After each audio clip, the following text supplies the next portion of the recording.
As the political season heats up, Americans are already being inundated with the usual phone calls and mailings and TV ads from campaigns all across the country.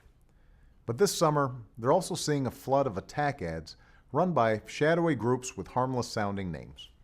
We don't know who's behind these ads, and we don't know who's paying for them.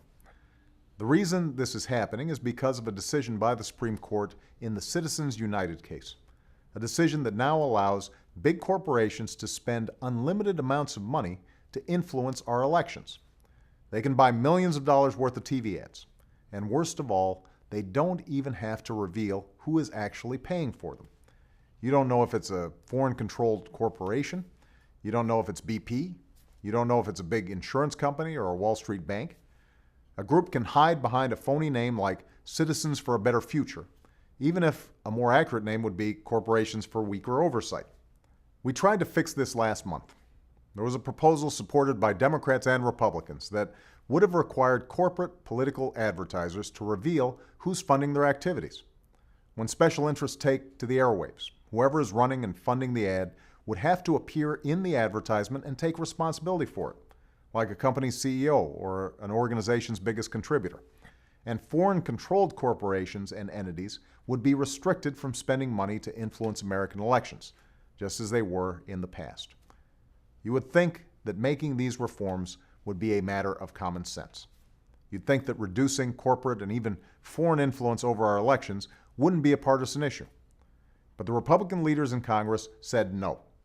In fact, they used their power to block the issue from even coming up for a vote.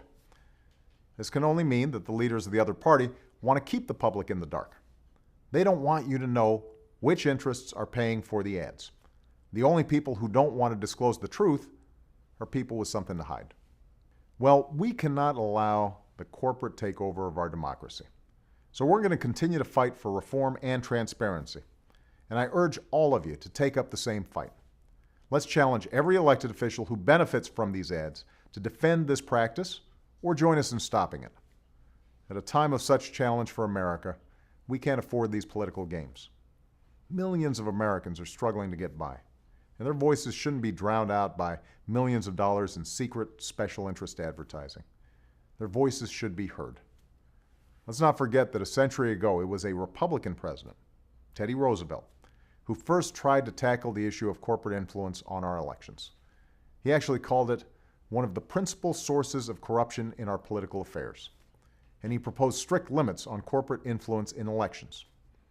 Every special interest is entitled to justice, he said, but not one is entitled to a vote in Congress, to a voice on the bench, or to representation in any public office. We now face a similar challenge and a similar opportunity to prevent special interests from gaining even more clout in Washington. This shouldn't be a Democratic issue or a Republican issue. This is an issue that goes to whether or not we have a democracy that works for ordinary Americans, a government of, by, and for the people. Let's show the cynics and the special interests that we still can.